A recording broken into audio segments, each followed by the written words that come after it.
All right, let's go through a quick JMU football film study from the loss to ULM. Want to break down a few offensive plays here.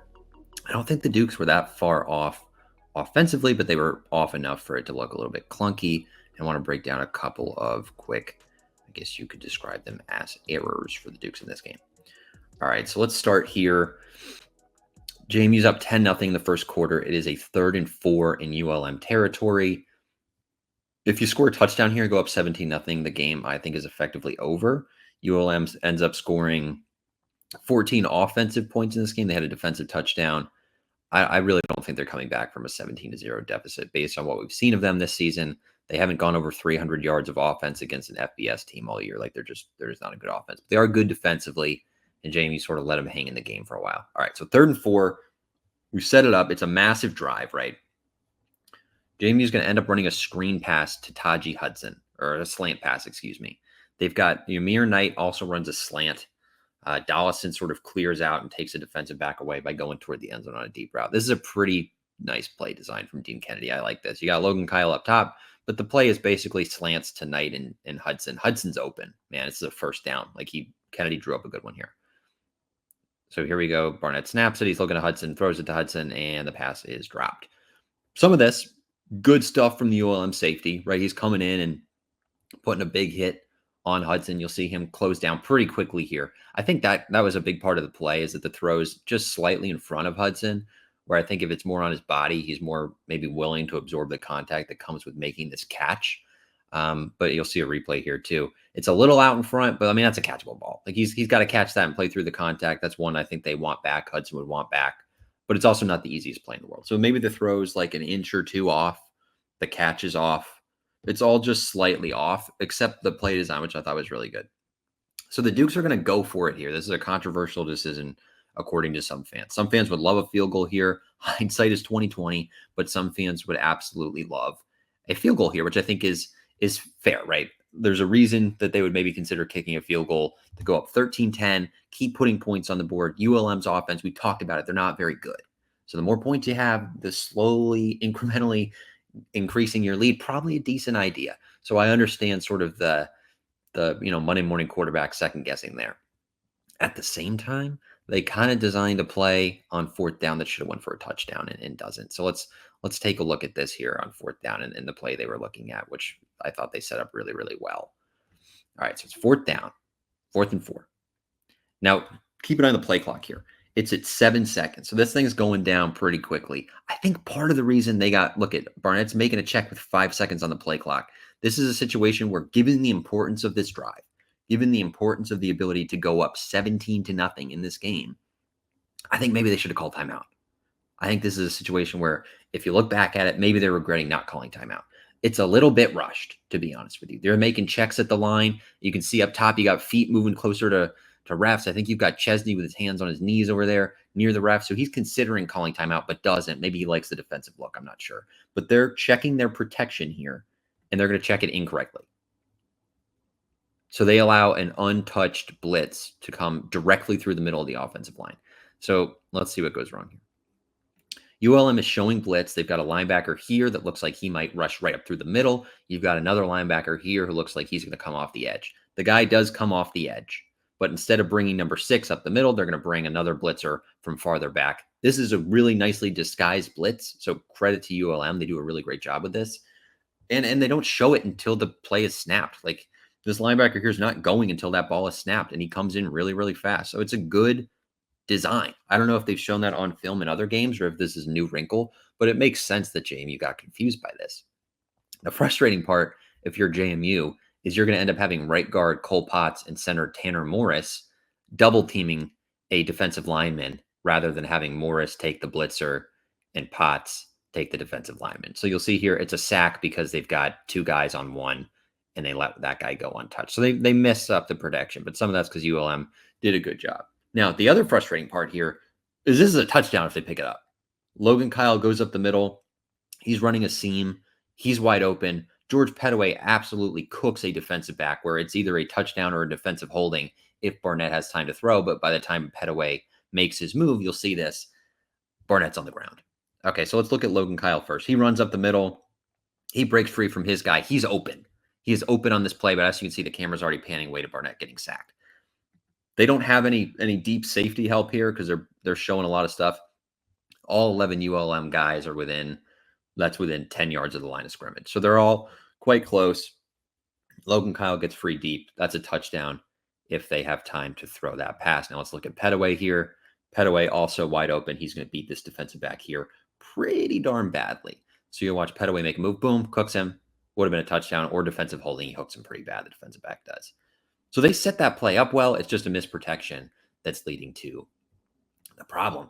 I don't think this is a terrible play design.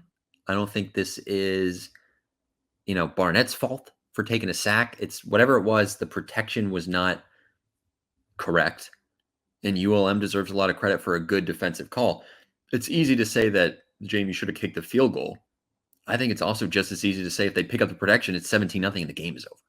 So that's a costly one for sure. All right, let's look at a positive play for the offense here. We're going to take a look at a run from Alonzo Barnett. I've seen some people like refloating, it's Dylan Morris's time or Alonzo Barnett wasn't good enough again or whatever. It was not a perfect showing from Alonzo Barnett. I think that's pretty obvious by the 20 for 47 stat line. He made some really nice plays in this game. He had his 27-yard touchdown run that was really good, made some nice throws. He was under constant pressure. I think there were some plays that were too slow developing. They didn't pick up some protections correctly.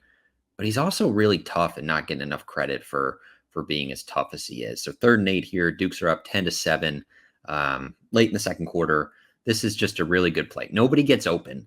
He takes off, avoids the pressure, runs through here. Nobody's blocking all that much for him, and just powers his way through multiple guys, lowers the shoulder to pick up a first down.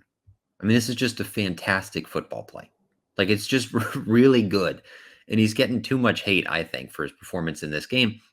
This is a play that other guys on this team are not making. Like, there aren't other quarterbacks on the roster that are making this. And everyone's, putting blame on Barnett for not having a great game. Like, who's he supposed to go to here, man? Nobody's open. Like, maybe Petaway underneath if he catches it and can avoid, like, a diving linebacker. But he avoids this pressure that comes, gets through it, and gets first down. So I do think Barnett was getting a little bit too much hate for his performance in this game. I thought he played pretty well. I thought he did a lot of things really well. I think people need to give him a little more credit than he's getting. Last breakdown here. Let's go with JMU's 2-point conversion, trailing 21-19. This is to tie up the game if they get it. Didn't love this play call, but at the same time, I think maybe, again, it's a little bit of a protection issue. All right, so they're going for 2 here. 4 minutes left in the game. Let me turn off closed captions. We have the Dukes here motioning Dollison, but they're going to look for Cam Ross on a slant. That's a pretty contested slant. I don't know if that's a great play design for the look. I don't know. I think Cam Ross, like, his strength is his speed, maybe more so than contested catches. It's a tough play to put Ross in this position. It's kind of got to be a perfectly thrown ball. You look at it, pretty well thrown, but that's really good defense. Like, ULM deserves a lot of credit for the way they defended this. Number 13 puts his hand right in there, does a great job on this play defensively, as closed captions will not leave us alone. But this is such a great play defensively to get your hand in there and make that look. Again, there's a ton of pressure on Barnett too, which I think people maybe are missing a little bit here, is you're going to see just a ton of pressure on this play. So they motion here. He's already basically under pressure. He's got almost nowhere he can go with the ball because they don't pick up this blitz correctly again, which I think is sort of a frustrating theme here with some of JMU's mistakes, is that they got blitzed and they didn't pick them up correctly. Now, this is a pretty solid disguise. They pretty much brought the house on a lot of this here, right? They're bringing a lot of different guys. They don't quite have the bodies. So Purdy does, based on the numbers they're bringing, Purdy kind of does have to come up the middle and pick this up. They just brought, one more guy than there were blockers. I think the impressive part here is I think you've got Riley Robel in the left guard spot.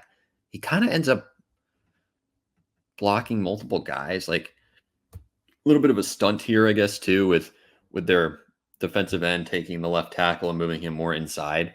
So it's a pretty, I think, a well-designed play from ULM if we watch this back. But you'll see here, they're going to have this defensive end stunt, and he stunts in. It brings everybody to the middle which then creates a little bit of a backlog, which means they have a free rusher off the edge because Purdy thought he had to come in when in reality, with the stunt, he probably could have come out here and taken this guy. So Barnett's got to get it out because he gets clobbered. On this play, Taylor Thompson's open on the left side, but it's just he doesn't have any time to go to that read. There's no protection. He has to go to the first one, which is the slant. So Taylor Thompson, boom, cooks this guy. It's wide open for a 2-point conversion if they can get to it. They can't because there wasn't enough time to get to that move. I think, again, like ULM did some really nice stuff defensively. You got to tip your cap to some of this. At the same time, I don't love the play design necessarily. I think there were enough blitzes in this game that JMU probably should have ran like a running back screen or a tight end screen, something to counteract that a little bit more than they did throughout the game. Because they ULM did disguise these pressures really well, and I don't think JMU adjusted the way that they needed to. So you got to give a lot of credit to ULM for putting up a great defensive game plan, and then JMU just needed to execute a bit better. But I don't think it's all like Dean Kennedy was, out over his skis and like it was too much for him to handle this kind of environment. He drew up some stuff that was open. Taylor Thompson's open on the 2-point conversion. They got multiple guys for a touchdown on that 4th and 4 in the first half. They had other situations too where false starts were killing drives, where they went from a 3rd and 3 to a 3rd and 8, or they would go from a 4th and 2 to then having to punt. There were too many mistakes, whether it was penalties or a misprotection or a ball that was slightly thrown off or a drop pass or a combination of those where the pass is catchable but not perfect and the receiver dropped it. So there's things like that that they can certainly clean up, but they're not far off. And they've made mistakes in games this year and put up a ton of points. So I don't think it's one where this is like a long-term huge concern. They just need to do a better job of handling heat, handling pressure, handling blitzes. And I think they will. They're going to come up with some things I would expect against Coastal and other teams, potentially some screens, getting the ball either on the outside or up the middle with a screen where you let the rush come in, and then you throw that little running back or tight end screen. So I think they're going to have a plan moving forward. It was just a little bit off against ULM, and ULM did some really nice stuff defensively. And even then, if JMU sort of avoids that defensive touchdown they gave up, they probably still win the game. So there's a lot of mistakes. It was still a winnable game. I think it's all fixable and something they can clean up. And the major thing for JMU is not the offensive line playing badly. It's the offensive line knowing which 5 guys to block. And if they can get that figured out when they know who they're supposed to block and they have a man on a man, JMU wins a lot of those one-on-one battles in the trenches they have this year on both sides of the ball. They just got to make sure they're reading protections correctly as a team.